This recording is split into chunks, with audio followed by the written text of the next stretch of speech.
26절에서 29절까지입니다. 우리 교독하고 제가 먼저 읽겠습니다. 마지막 절은 같이 읽겠습니다. 그때에는 그 소리가 땅을 진동하였거니와 이제는 약속하여 이르시되 내가 또 한 번 땅만 아니라 하늘도 진동하리라 하셨느니라. 또 하심은 진동하지 아니하는 것을 영전하게 하기 위하여 진동할 것들 곧 만드신 것들이 변동될 것을 나타내심이라. 그러므로 우리가 흔들리지 않는 나라를 받았은즉 은혜를 받자. 이로 말미암아 경건함과 두려움으로 하나님을 기쁘시게 섬길지니 우리 하나님은 소멸하는 불이심이라. 아멘. 우리 옆에 있는 분에게 이렇게 축복하겠습니다. 은혜를 붙잡고 삽시다. 은혜를 붙잡고 삽시다. 양쪽에 다 하셨어요? 네, 양쪽에 항상 양쪽을 다 하셔야 돼요. 뒤쪽도 좀, 혼자 있는 분을 위해서 뒤쪽도 앞쪽도 시작. 은혜를 붙잡고 삽시다. 시작. 은혜를 붙잡고 삽시다.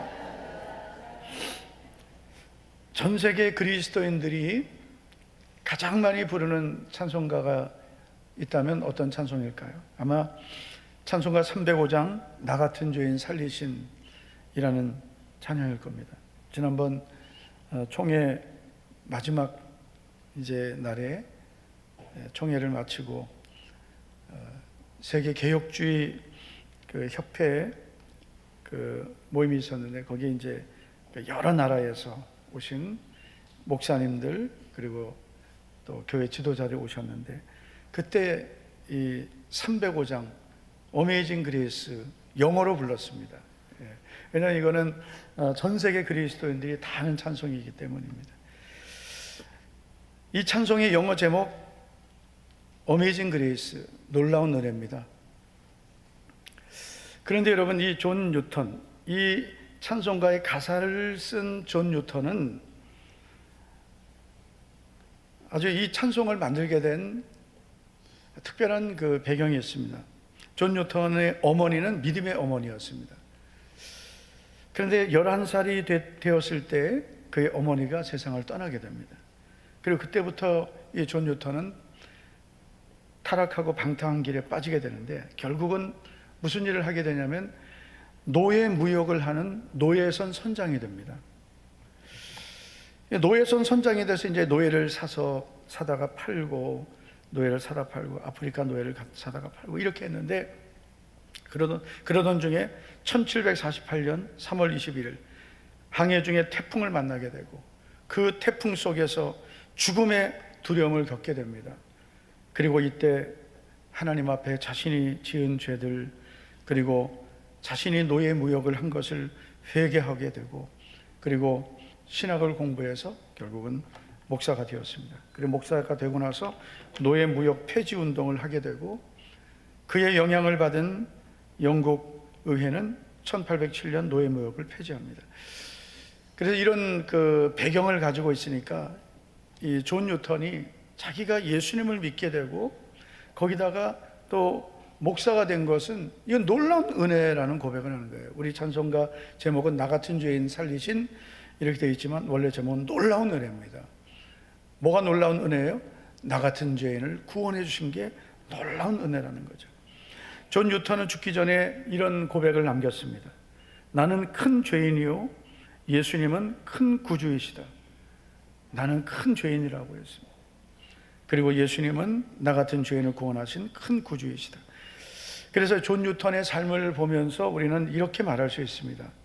인간의 죄는 크지만 하나님의 은혜는 그 죄보다 훨씬 크다. 그래서 우리의 죄는 다 각자 차이가 있지만 우리의 죄는 다 큰 죄입니다. 큰 죄입니다.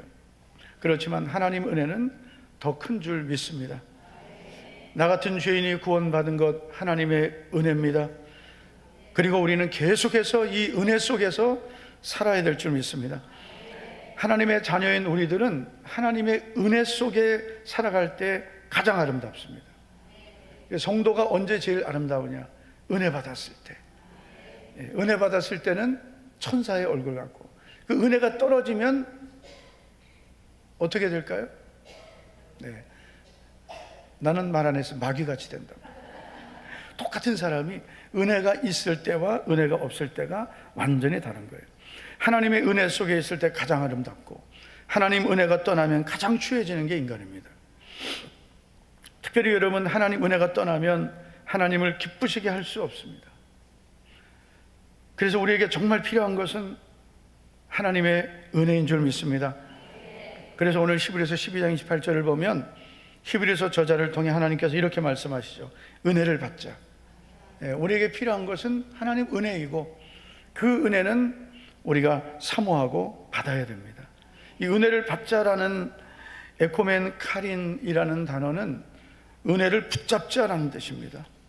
단순히 은혜를 받는 것으로 끝나면 안 되고 그 은혜를 지속적으로 붙잡고 살아야 됩니다. 우리에게 주신 은혜를 우리가 놓치지 말아야 되고 잃어버리지 말아야 되고 그 은혜를 붙잡고 살아야 돼요. 놓치지 말고 살아야 돼요. 오늘도 우리가 그 은혜를 붙잡고 살아서, 그래서 오늘 이 자리에 온 겁니다. 옆 사람에게 축복합시다. 은혜 없으면 못 오는 자리입니다. 은혜 없으면 못 오는 자리입니다. 아무리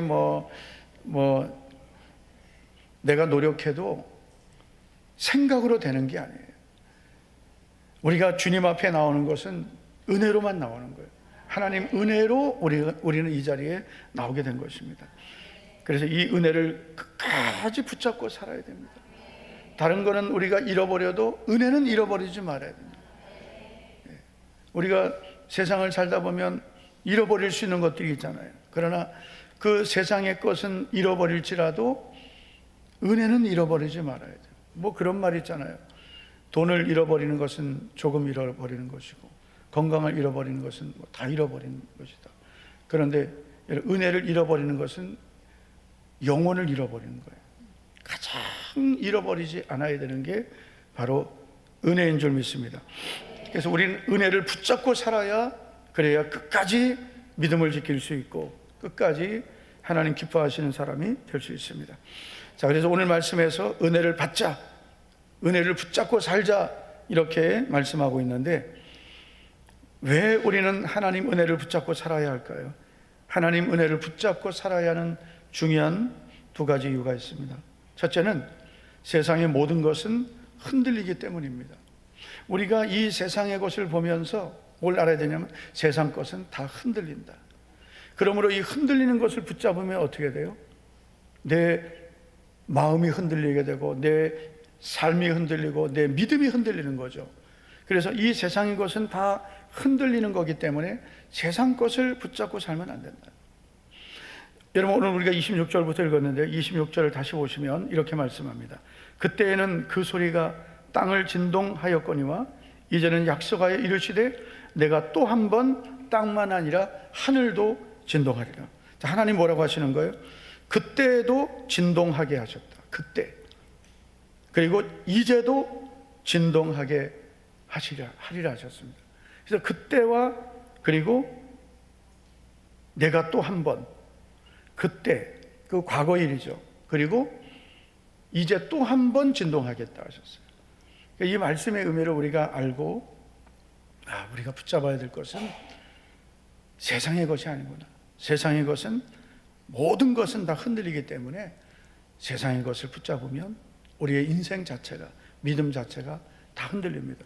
여러분, 과거에 예수님 잘 믿던 분들이 있습니다. 근데 그분들이 그렇게 예수님 잘 믿고 은혜 받고 살다가 언제 그 믿음을 잃어버립니까?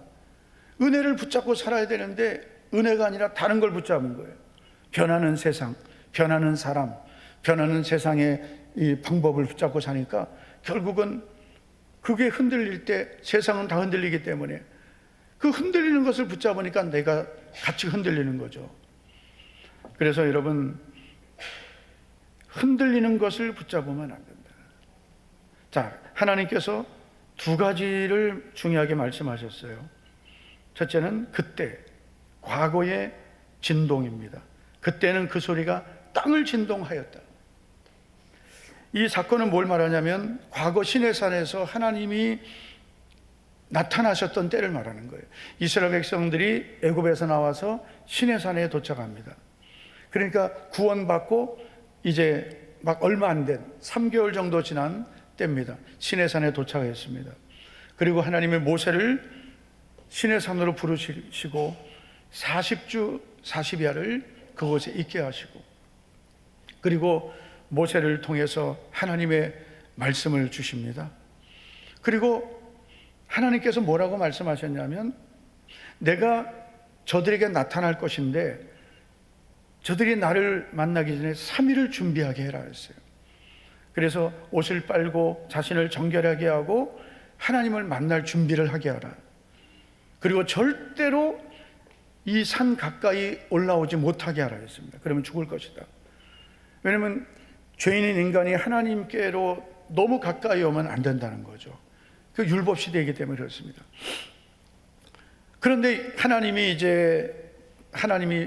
이스라엘 백성들에게 현현하시는데, 나타나시는데, 그때 어떤 일이 일어나냐면, 출애굽기 19장 18절을 보니까 시내산에 연기가 자욱하니 여호와께서 불 가운데서 거기 강림하심이라. 그 연기가 옹기 가마 연기같이 떠오르고 온 산이 크게 진동하며 지진같이 일어났다는 거죠. 이걸 히브리서 저자는 그때에는 그 소리가 땅을 진동하였다, 이렇게 표현하는 거예요. 과거의 진동. 과거에 하나님의 임재가 나타났을 때 땅이 진동했다는 거죠. 변하지 않을 것 같은 땅이 진동했습니다. 그래서 그 사건을 하나님은 히브리서 저자를 통해 말씀하시는 거예요. 자, 이제 복잡하니까 좀 빨리 넘어갈게요. 두 번째는 또 한 번이라는 말씀이 있습니다. 12장 27절 보시면, 이제 또 한 번이라 함은, 26절에도 내가 또 한 번 그랬습니다.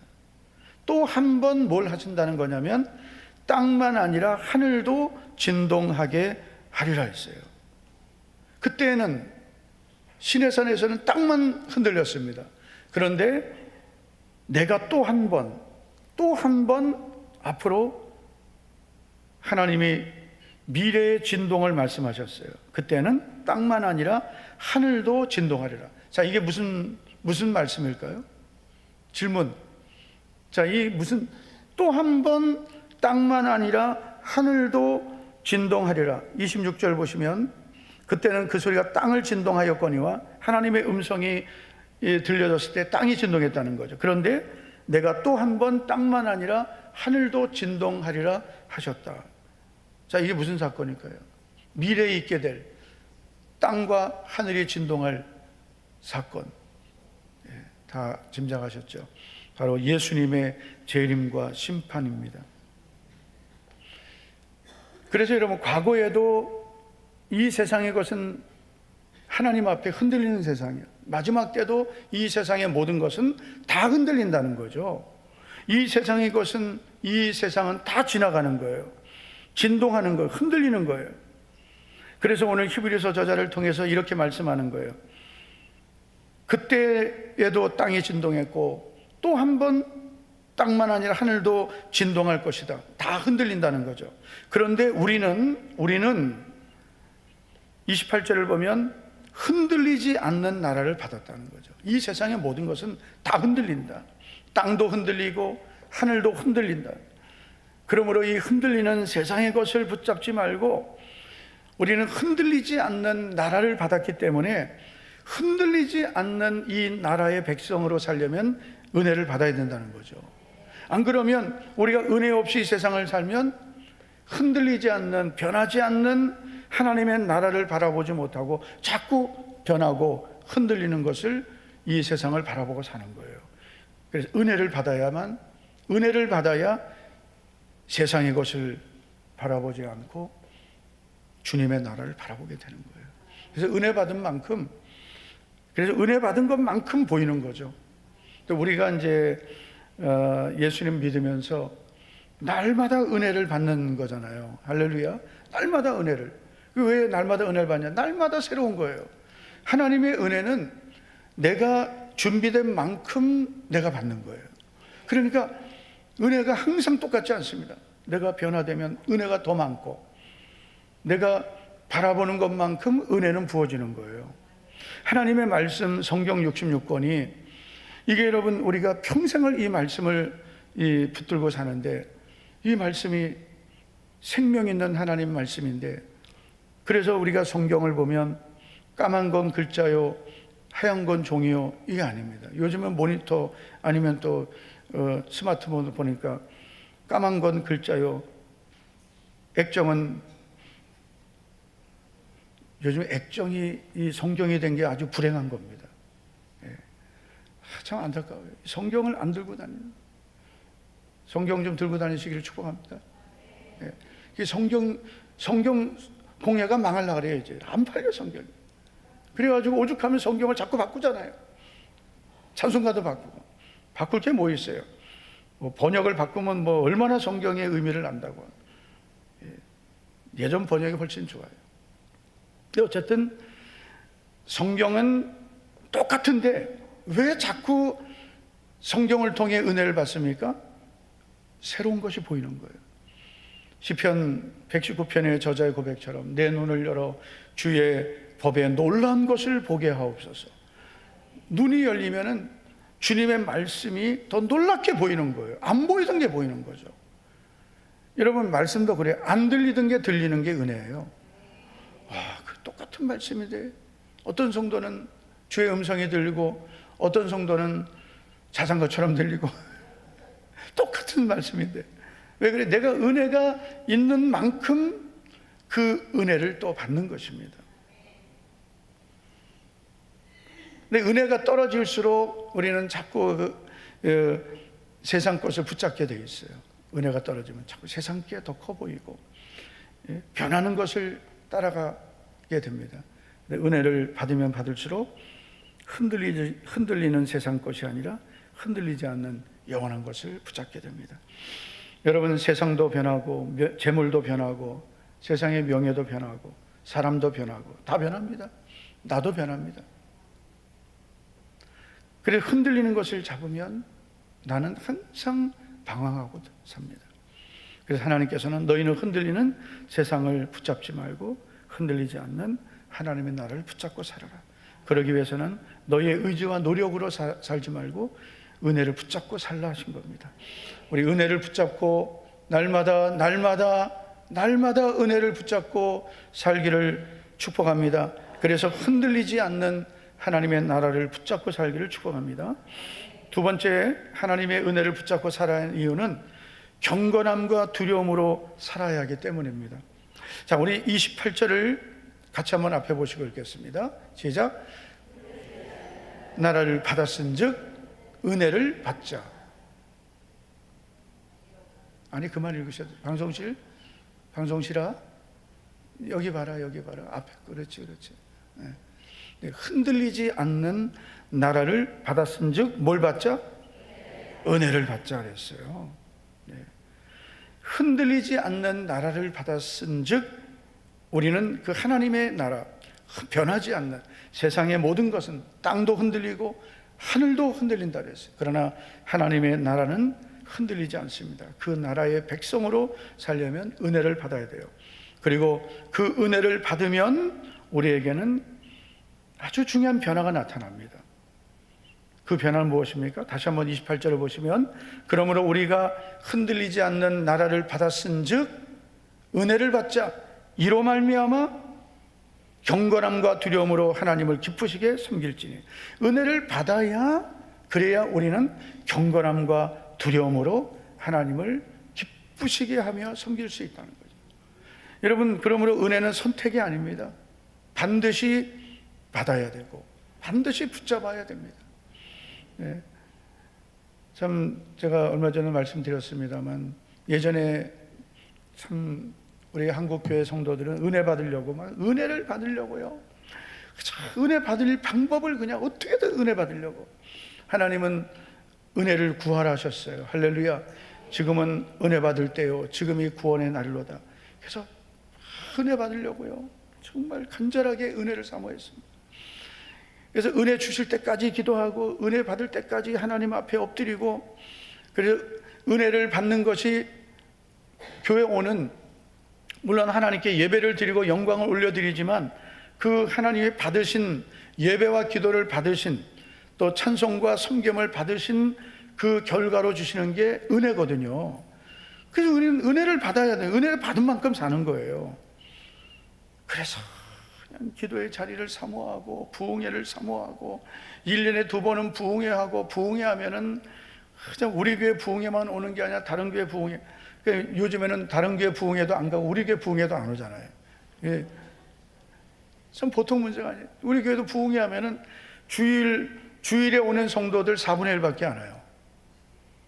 그래가지고 이거 강사님 모셔놓고 이건, 그리고 너무 불편한 거예요.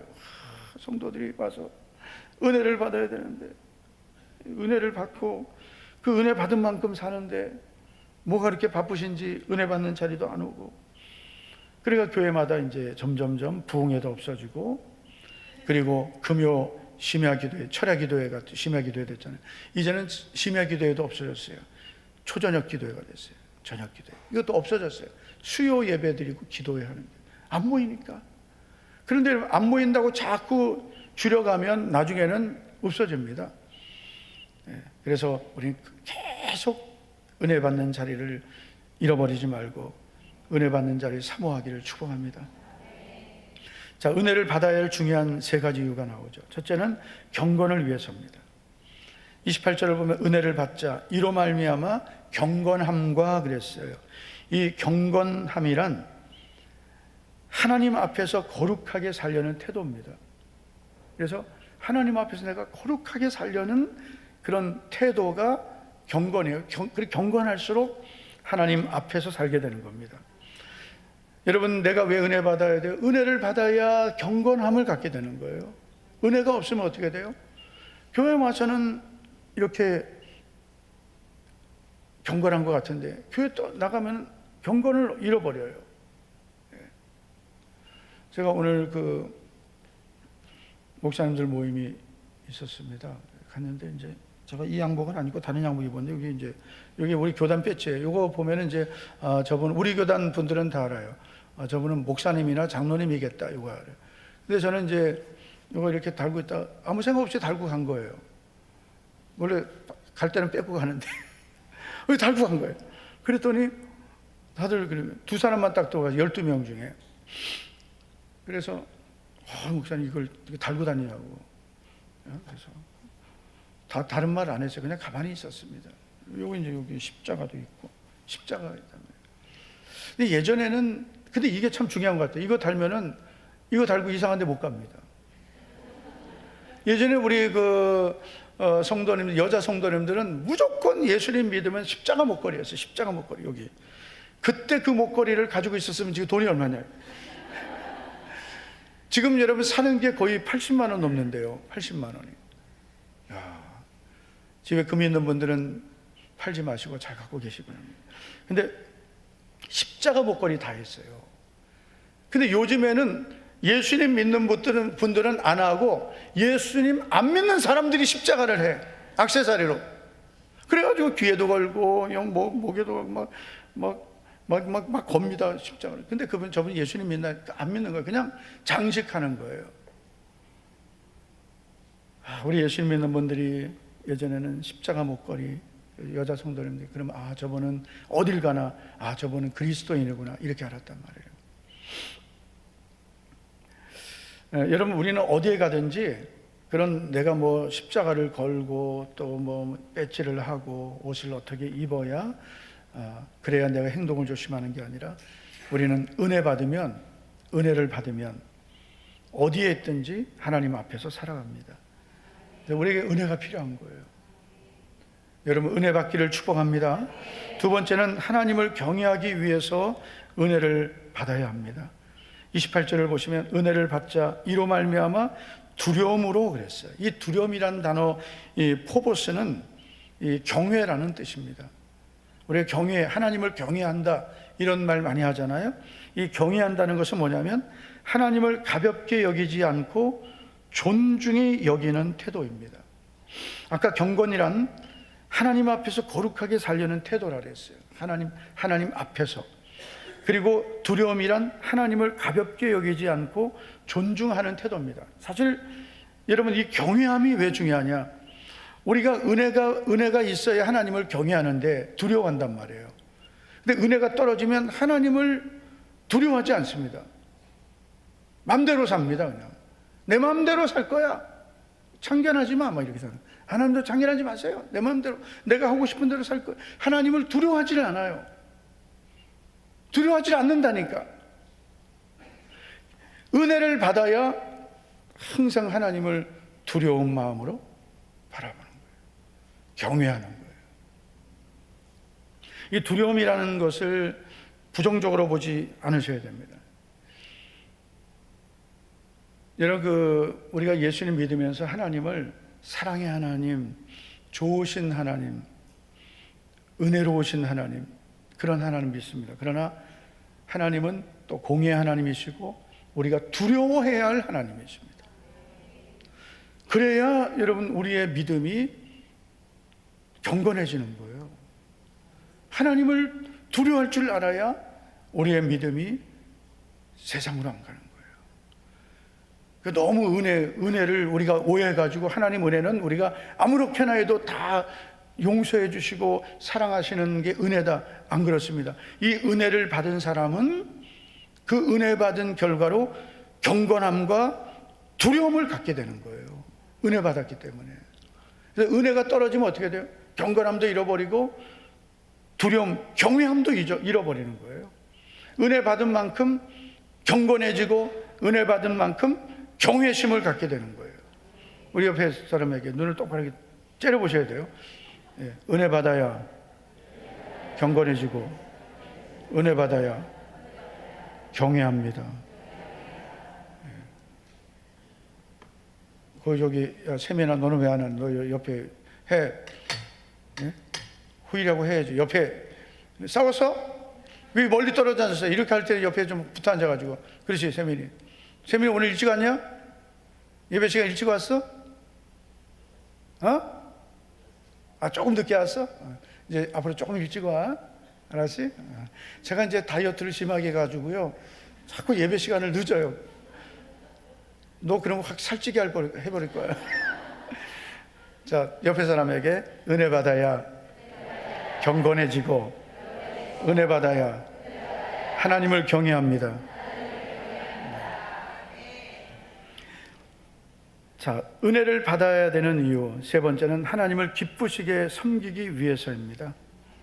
우리가 교회에 와서 은혜 받고 나면 또 여러 가지 주님이 맡기신 직분 사명을 감당하는데, 여러분, 우리가 하나님을 섬길 때 어떤 자세로 섬겨야 되느냐? 하나님을 기쁘시게 섬겨야 돼요.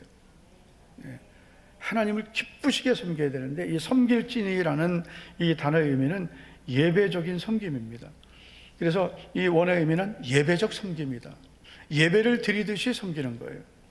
그래서 우리가 모든 주의 일은 예배와 같이 하는 거예요. 예배 드리듯이. 주방 봉사도 예배적 섬김, 차량 운행도, 차량 안내도, 또 우리가 교회 모든 사역은 하나님을 기쁘시게 섬기는 거예요. 근데 이것은 그냥 되는 게 아니에요. 은혜를 받아야 되는 거예요. 은혜를 받자. 이로 말미암아 경건함과 두려움으로 하나님을 기쁘시게 섬기게 된다 했습니다. 할렐루야.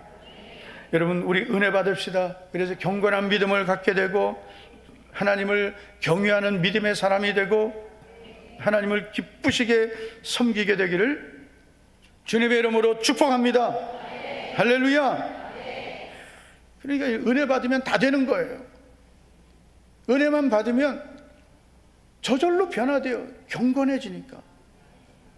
나를 고치려고 막 몸부림쳐도 힘으로 능으로 안 되는 거예요. 은혜를 받아야 되는 거예요. 우리 찬송합시다. 울어도 못하네. 울어도 못하네. 나는 왜 이런가요? 울어도 안 돼요. 박수하면서 울어도 못하네.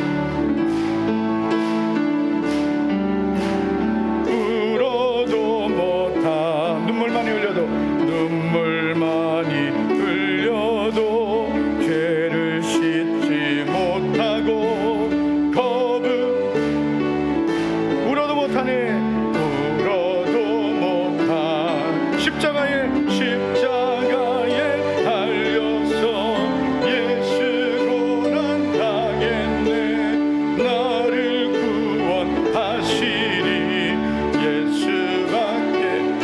힘써도 못하네. 힘써도 못하네. 발과 뜻과 행실이 깨끗하고 작게도 다시 나게 못하니 힘써도 못하네. 십자가에 달려서 예수로 난 당했네. 나를 구원하시리. 예수 참아도 못하네. 참아도 못하네. 할 수 없는 죄인이 흉한 죄에 빠져서 어찌 아니 죽을까. 참아도 못하네. 십자가에 달려서 예수고 난 당했네. 나를 구원하시리. 예수 믿으면 되겠네. 믿으면 되겠네. 주 예수만 믿어서 그 은혜를 힘입고 오직 주께 나가면 영원 삶을 얻네. 십자가에 달려서 예수고 난 당했네. 나를 구원하시리. 예수밖에 없네. 할렐루야. 은혜 받아야 변화됩니다. 은혜 받으면 경건해집니다. 변화됩니다. 은혜 받으면 하나님을 경외하게 됩니다. 은혜 받으면 하나님을 섬기는 자가 됩니다. 그래서 우리에게 정말 필요한 것은 내가 노력하고 힘쓰고 애쓰는 게 아니고 은혜 받기를 사모하는 거예요. 은혜 받으면 그 은혜 안에서 우리가 다 할 수 있는 거예요. 여러분, 은혜 받기를 축복합니다. 자, 여러분 29절을 보면 이렇게 말씀하죠. 우리 하나님은 소멸하는 불이심이라. 히브리서 저자는 은혜를 받자라고 하면서 그래야 경건함과 두려움으로 하나님을 기쁘시게 섬기게 된다 하면서 우리 하나님은 소멸하는 불이다 했습니다. 이 불은 심판입니다. 하나님이 소멸하는 불이라는 것은 하나님은 심판하시는 하나님이라는 뜻이에요. 여러분, 우리가 예수님 믿으면서 나는 하나님 은혜로 구원받았다, 이건 정말 좋은 믿음입니다. 그러나 하나님 은혜로 구원받은 것을 우리가 감사할 뿐 아니라 이제는 더 은혜 받고 구원받은 은혜만으로 사는 게 아니거든요. 여러분, 우리는 구원받고 나서 계속 은혜를 붙잡고 살아야 되는 거예요. 할렐루야. 그 은혜를 붙잡고 살아야 우리는 경건함과 두려움으로 하나님을 기쁘시게 섬기고, 그래서 우리는 복을 받는데, 만약에 우리가 은혜를 받지 않으면 경건함도 잃어버리고, 여러분 하나님을 경외함도 잃어버리고, 하나님을 섬기는 이 직분 사명도 잃어버려서 결국은 우리의 인생은 여러분 하나님과 멀어지는 거죠. 그러면 어떻게 돼요? 하나님은 소멸하는 불이시다. 물론 히브리서의 수신자들은 개종한 유대인들이에요. 1차 수신자. 그래서 그들은 이 하나님께서 히브리서 저자를 통해서 강력한 말씀을 주신 거예요. 한번 비침을 받고 하늘의 은사를 맛보고 내세의 능력을 경험하고 타락한 자들은 다시 회개하게 할 수 없다. 믿음을 떠나면, 배교하면 기회 없다. 그 사람은 예수님을 다시 십자가에 못 박는 것이다. 왜 이렇게 강력하게 말씀을 전하냐면, 그 당시 믿음을 지켜야 될 유대인들, 개종한 유대인들이 너무나 많은 환난을 겪으니까 그 환난 중에도 믿음을 잃어버리지 않도록 한 것입니다. 그런데 여러분, 우리가 사는 마지막 때도 우리가 정말 은혜를 받아야 이 세상을 믿음으로 살아갈 수 있습니다. 은혜 받아야 변화되고, 은혜 받아야 하나님을 경외하고, 은혜 받아야 하나님 기쁘시게 합니다. 고린도전서 15장 10절에서 바울은 이런 고백을 했어요. 그러나 내가 나된 것은 하나님의 은혜로 된 것이니, 내가 나된 것은 하나님의 은혜로 된 것이다. 그래서 나는 하나님의 은혜만큼 되는 거예요. 하나님의 은혜만큼만 되는 거예요. 은혜가 있는 것만큼만 되는 거예요. 바울이 내가 나된 것은 이라는 것은 내가 구원받은 것은, 내가 직분을 받은 것은, 내가 오늘 사는 것은, 내가 앞으로 사는 것은 다 포함하는 거예요. 하나님의 은혜다. 여러분, 내가 구원받은 것도 하나님 은혜예요. 하나님이 나에게 충성되어 여기시고 직분을 맡기신 것도 은혜예요. 은혜 받은 만큼 하나님 쓰시는 거예요.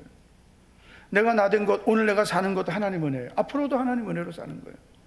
은혜 받은 만큼 나는 내가 되는 거예요. 은혜가 없으면 나는 진정한 내가 안 되는 거예요. 여러분, 우리는 은혜를 받아야 됩니다. 오늘도 그냥 교회 와서 예배 드리고 가자, 그 정도로 하시면 안 돼요. 오늘도 하나님 예배 드리고 주님 내게 은혜를 부어달라. 주여 내게 하나님의 은혜를 부어주셔서, 은혜를 받으면 여러분 가장 먼저 변화되는 게 마음이 변화되는 거예요. 마음이. 할렐루야. 예. 그래서 은혜가 임하면 하나님께서 뭐라 하셨어요? 새 마음을 갖게 될 것이다. 할렐루야. 은혜를 받아야 새 마음을 갖게 되는 거예요. 예. 은혜가 내게 임해야 새 마음이 생기는 거예요. 우리 옆 사람에게 축복합시다. 은혜 받고 새 마음을 가집시다. 은혜를 받아야 내 힘으로 바꿀 수 없는, 여러분, 내 마음이 변화되는 거예요. 에스겔 36장 26절을 보시면 이렇게 말씀합니다. 또 새 영을 너희 속에 두고 새 마음을 너희에게 주되 너희 육신에서 굳은 마음을 제거하고 부드러운 마음을 줄 것이며 그랬습니다. 그래서 새 영이 내게 부어진다. 은혜가 임하는 거죠.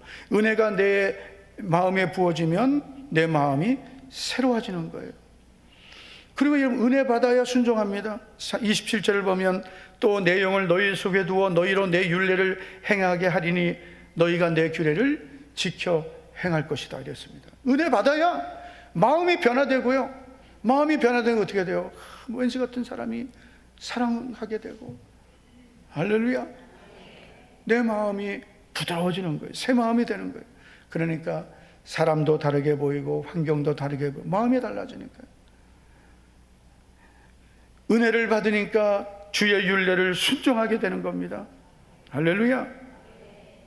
은혜 받기를 축복합니다. 오늘 이 밤에도 은혜 받고 기도하면서 은혜 받고, 오늘도 우리 말씀을 통해 주신 하나님의 음성을 붙잡고 기도해서 은혜 받고, 하나님이 나를 사랑하신다는 그런 뜨거운 주의 사랑을 경험하고 내가 너를 도와주리라. 이미 성경에 있지만 그 말씀이 감동이 내게 뜨겁게 와야 돼요. 문제를 가지고 기도하면서 그 기도가 상달돼서 응답받고, 할렐루야. 네, 은혜 받으셔야 됩니다. 그래야 우리는 흔들리는 세상을 따라가지 않고 세상처럼 흔들리지 않고, 우리는 은혜 받아야 흔들리지 않는 하나님 나라 백성답게 경건함과 두려움으로 하나님을 기쁘시게 섬깁니다. 우리 모두 은혜 받기를 주의 이름으로 축복합니다. 하나님 아버지 감사드립니다. 오늘도 이 밤에 우리 사랑하는 성도들 생명의 주님을 사모하며 금요 기도에 나왔습니다. 오늘 이 밤에도 우리의 찬양, 우리의 기도가 전능하신 하나님 앞에 상달될 줄 믿습니다. 하늘문을 활짝 열어주시고 오늘 이 밤에도 은혜를 부어주셔서 주의 은혜로 살아가게 하여 주시옵소서.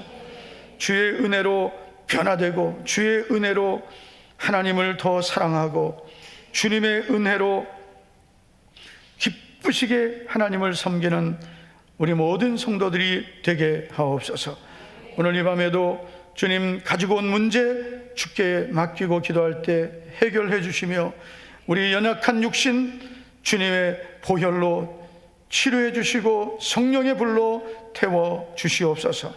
주님, 오늘 이 밤에 우리의 모든 염려를 아시는 주님, 모든 염려, 두려움, 걱정, 근심을 주님께 맡기고 기도할 때 주님께서 오늘도 우리의 모든 염려는 변하여 평강이 되게 하시고 모든 두려운 환경들이 변하여 주님이 도와주시는 기적을 경험하게 하옵소서. 예수님 이름으로 축복하며 감사하며 기도하옵나이다. 아멘, 아멘.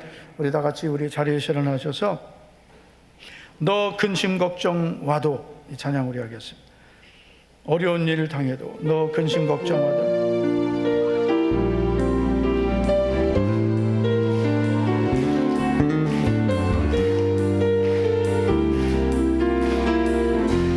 너 근심 걱정 와도 너 근심 걱정 와도 어려운 일 당해도 어려운 일 당해도 걱정 말아라. 주 너를 지키리. 위험한 일 당해도 슬픈 일이 와도 걱정 말아라. 주 너를 지키리. 늘 지켜주시리. 주님의 사랑 속에 주님의 사랑 속에 거하라. 그의 평화 속에 유하라. 그분의 영원 속에 자유하라. 주 지키리. 주님의 사랑 속에 거하라. 그의 평화 속에 유하라. 주님의 영원 속에 자유하라. 주 지키리. 너 근심 걱정 와도 너 근심 걱정 와도 어려운 일 당해도 걱정 말아라. 주 너를 지키리. 위험한 일 당해도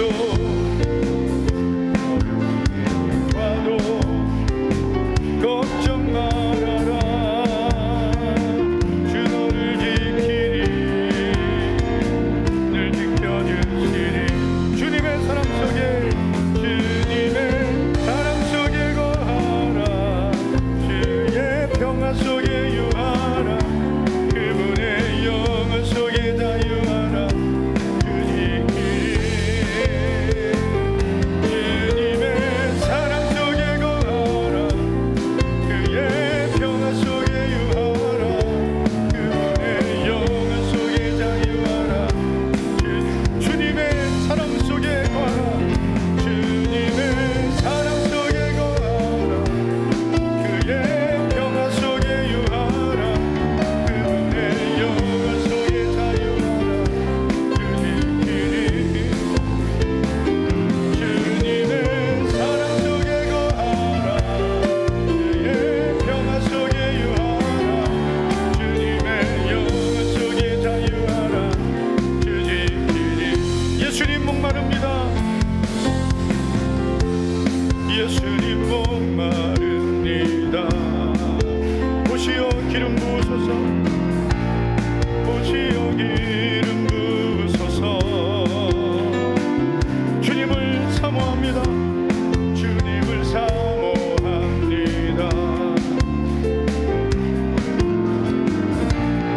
오셔서 채워주소서. 성령의 불로 성령의 불로